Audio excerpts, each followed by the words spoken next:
Elisabeth Lévy, Robert Ménard, bonsoir. Alors, tout de suite, avant d'entrer dans le débat, je vais quand même vous présenter.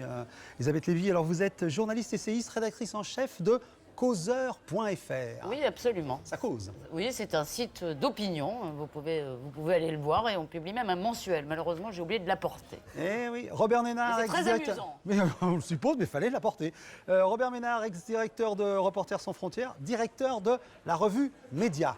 Là, ça cause pas, là, c'est la revue. Non, c'est une revue qui parle des médias. Que vous avez oublié aussi, Dame que je n'ai pas amené, on est à égalité, et qui donc publie aussi tous ses livres. D'accord. Alors, quand on lit votre livre, Les Français sont-ils antisémites, on a l'impression que le cœur de la question, c'est déjà la distinction entre antisémitisme et antisionisme. Et cette distinction semble plus difficile depuis la deuxième intifada de 2000. Alors, si on pouvait être pédagogique et que chacun prenne en charge la définition d'un des termes. Elisabeth Lévy, vous voulez commencer? Qu'est-ce que vous définiriez? Je dirais que... Ouh là là, bon, allez, je me lance sur l'antisémitisme. J'ai la discussion, j'ai le dictionnaire. Hein. Non, mais c'est compliqué.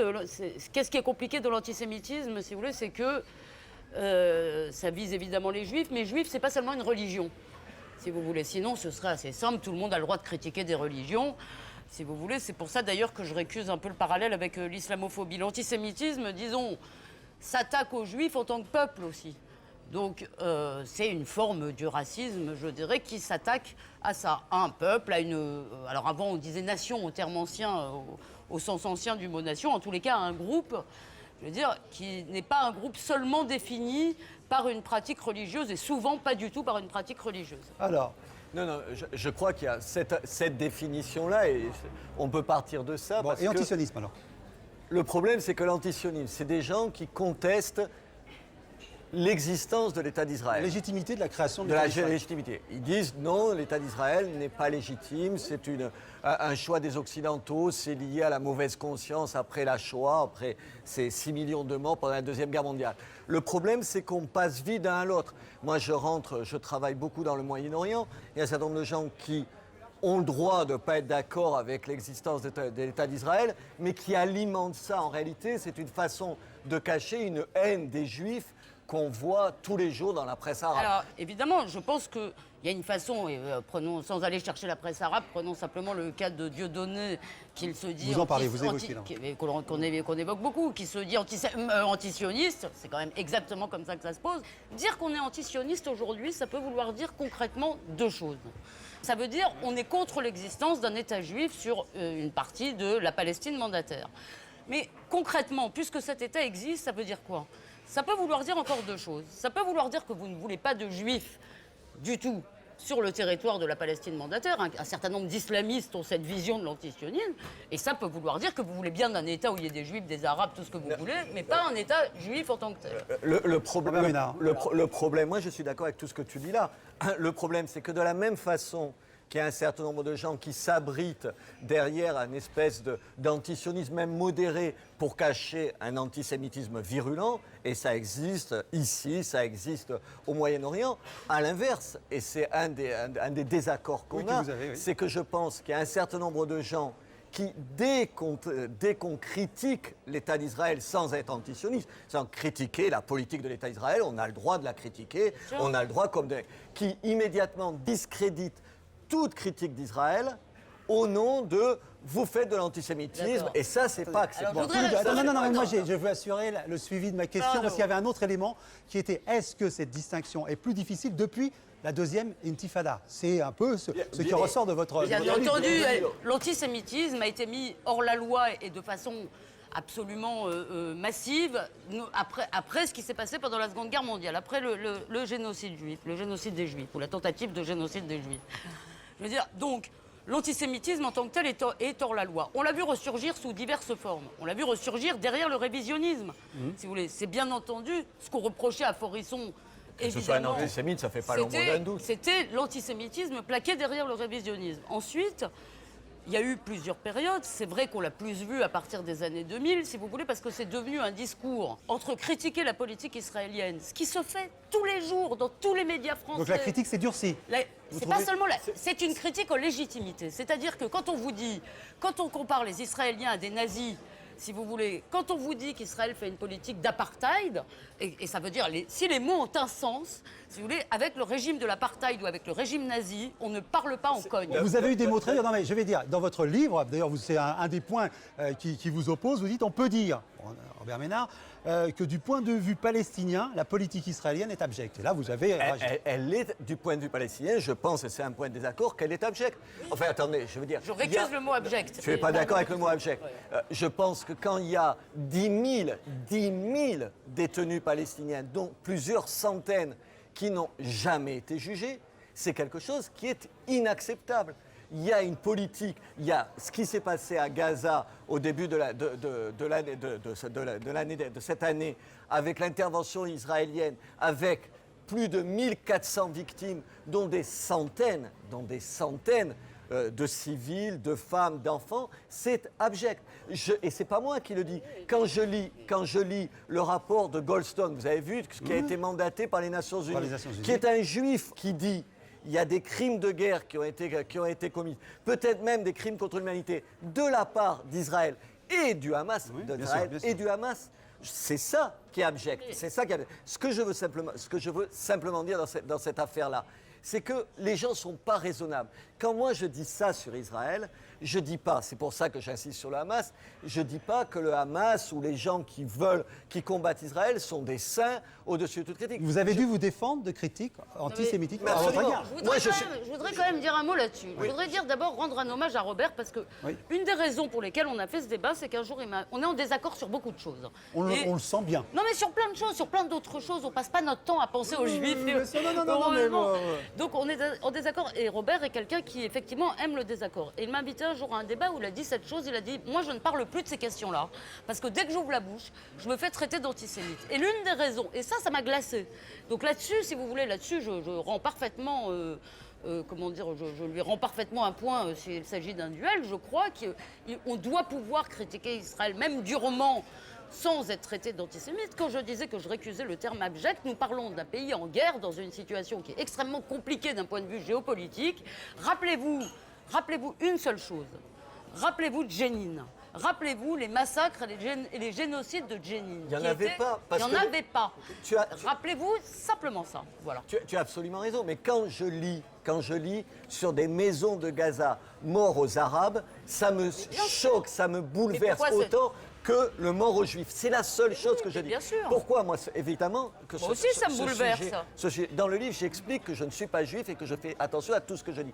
Parce que je l'ai payé ça à Reporters sans frontières. Comme patron de Reporters sans frontières, j'étais contre la loi Guesso. D'ailleurs, tu es contre. On va peut-être parler de la loi Guesso, 1990. Ouais, c'est une loi qui interdit le fait de nier le génocide et la Shoah.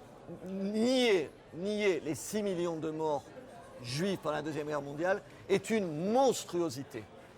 Je l'ai dit 1000 fois. Je pense que combattre ces gens-là, on ne le combat pas avec une loi.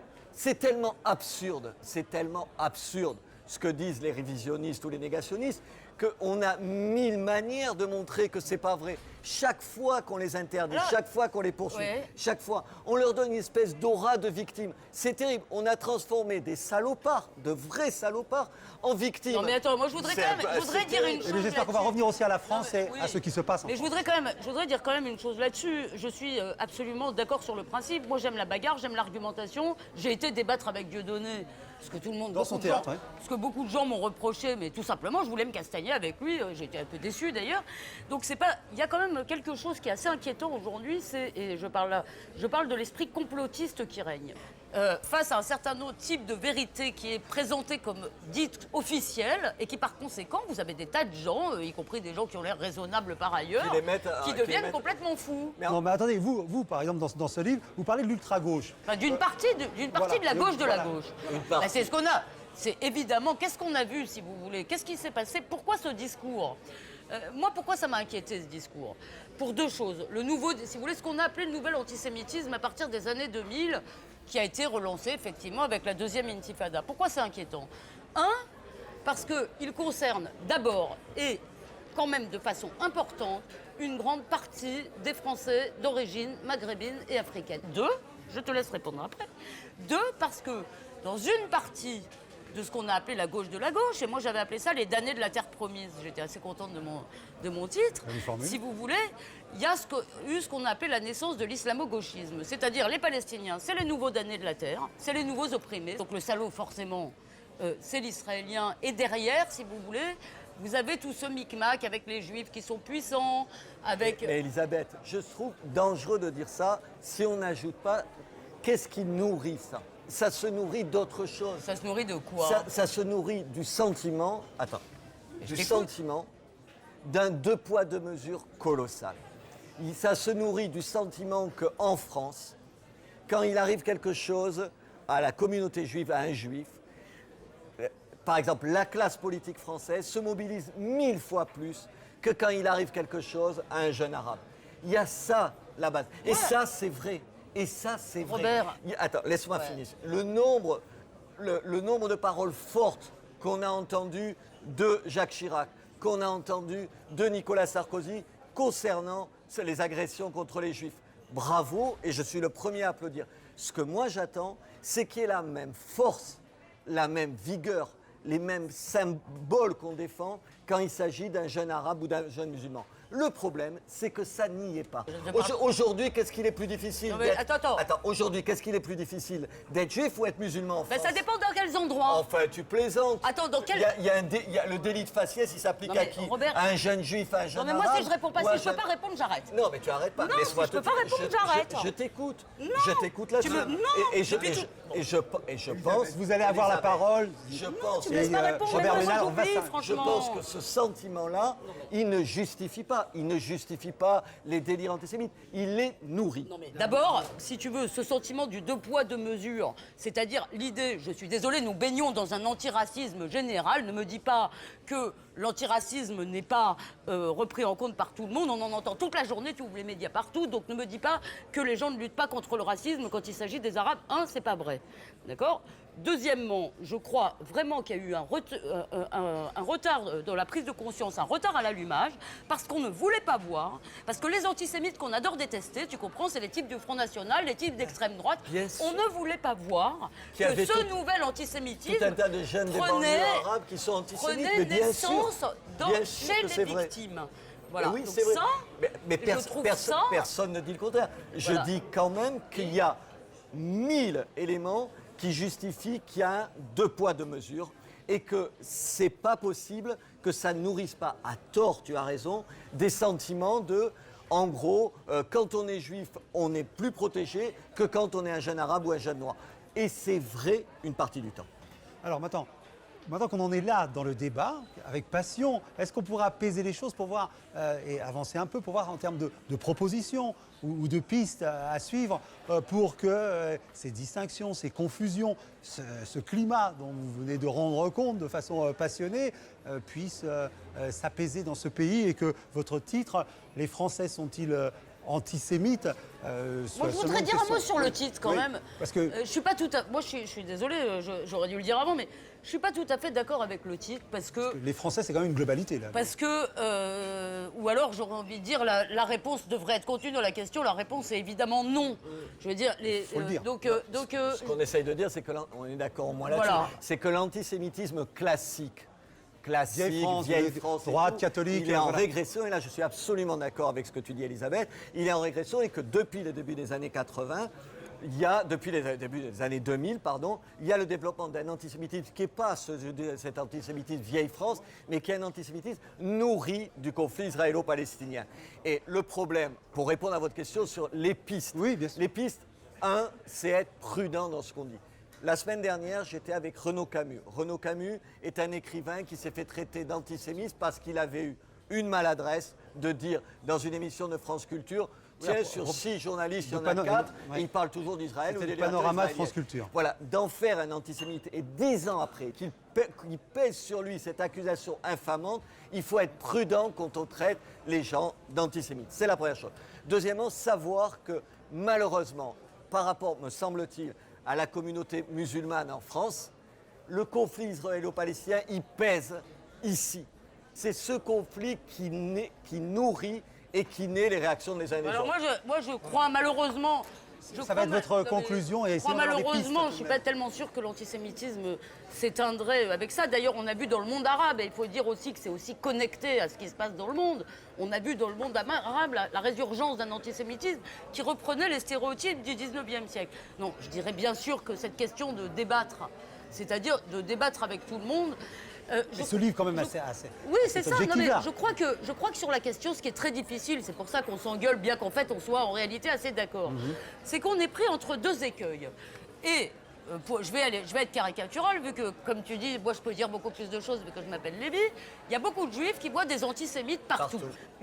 Un autre écueil est la minimisation, si vous voulez, et de dire en permanence le RERD, donc ça n'existe pas. Moi, je minimise rien du tout. Les agressions, il y en a des centaines tous les ans, il faut les condamner avec par ailleurs, je crois une chose, ce qui se passe en fait, et ce qui me paraît d'une certaine façon plus grave que même les incidents, c'est qu'est-ce qui se passe dans les mentalités, qu'est-ce qui se passe dans les têtes. Dans les 10 dernières années qui viennent de se passer, on n'a pas pu enrayer une chose, c'est que chez un certain nombre de nos gamins, de nos concitoyens français, des jeunes, des banlieues ou autres, il est devenu totalement légitime, si vous voulez, de dire qu'on n'aime pas les juifs. C'est devenu... Et ça, je crois que l'école a vraiment un rôle à jouer, si vous voulez. Il faut pas... Si l'école lâche, et c'est ça qui s'est passé, quand même, beaucoup. Si l'école publique ne tient pas, mais on est foutu. Pas seulement les juifs, pas seulement les musulmans, mais la France. Ouais. En tout cas, voilà, c'était le livre d'Elisabeth Lévy et Robert Ménard. Vous voyez, ils ont un débat passionné. Ils l'ont dans ce livre et ils l'ont eu avec nous ce soir. Les Français sont-ils antisémites? C'est aux éditions Mordicus. Je voudrais signaler cette très belle revue 21 que l'on trouve qu'en librairie. C'est Bleu, Blanc, Noir, quand les Africains prennent racine en France. C'est peut-être un prochain débat, mais Elisabeth Lévy, Robert Ménard. Ça changera. Ah oui, ça nous changera des juifs un peu.